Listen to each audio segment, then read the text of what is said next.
Chapter 8. Though Kunta and his mates were tired and hungry from play by the time of each day's setting sun, they would still race one another to climb small trees and point at the sinking crimson ball. "He will be even lovelier tomorrow," they would shout. And even Jafour's adults ate dinner quickly so that they might congregate outside in the deepening dusk to shout and clap and pound on drums at the rising of the crescent moon, symbolic of Allah. But when clouds shrouded that new moon, as they did this night, the people dispersed, alarmed, and the men entered the mosque to pray for forgiveness, since a shrouded new moon meant that the heavenly spirits were displeased with the people of Jafour. After praying, the men led their frightened families to the baobab, where already on this night the Jaliba squatted by a small fire, heating to its utmost tautness the goatskin head of his talking drum.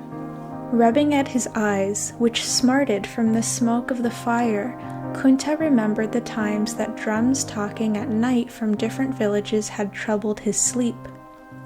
Awakening, he would lie there, listening hard. The sounds and rhythms were so like those of speech that he would finally understand some of the words, telling of a famine or a plague, or of the raiding and burning of some village, with its people killed or stolen away. Hanging on a branch of the baobab, beside the Jaliba, was a goatskin inscribed with the marks that talk, written there in Arabic by the Arafang. Kunta watched as the Jaliba began to beat the knobby elbows of his crooked sticks very rapidly and sharply against different spots on the drumhead. It was an urgent message for the nearest magic man to come to Jafour and drive out evil spirits. Not daring to look up at the moon, the people hurried home and fearfully went to bed, but at intervals through the night, the talk of distant drums echoed the appeal of Jafour for a magic man in other villages as well. Shivering beneath his cowskin, Kunta guessed that their new moon was shrouded too.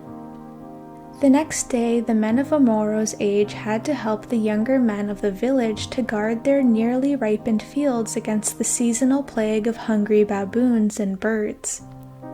The second Kafo boys were told to be especially vigilant as they grazed the goats, and the mothers and grandmothers hovered closer than they normally would over the toddlers and the babies.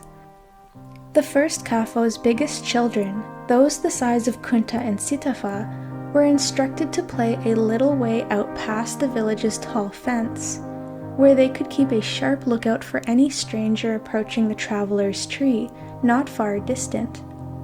They did, but none came that day. He appeared on the second morning, a very old man, walking with the help of a wooden staff and bearing a large bundle on his bald head. Spotting him, the children raced shouting back through the village gate. Leaping up, old Nioboto hobbled over and began to beat on the big tobalo drum that brought the men rushing back to the village from their fields a moment before the magic man reached the gate and entered Jafour. As the villagers gathered around him, he walked over to the baobab and set down his bundle carefully on the ground. Abruptly squatting, he then shook from a wrinkled goatskin bag a heap of dried objects: a small snake, a hyena's jawbone, a monkey's teeth, a pelican's wingbone, various fowls' feet, and strange roots. Glancing about, he gestured impatiently for the hushed crowd to give him more room, and the people moved back as he began to quiver all over, clearly being attacked by Jafour's evil spirits. The magic man's body writhed.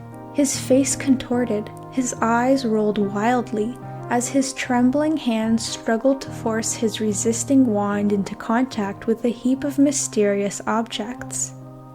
When the wand's tip, with a supreme effort, finally touched, he fell over backward and lay as if struck by lightning. The people gasped, but then he slowly began to revive.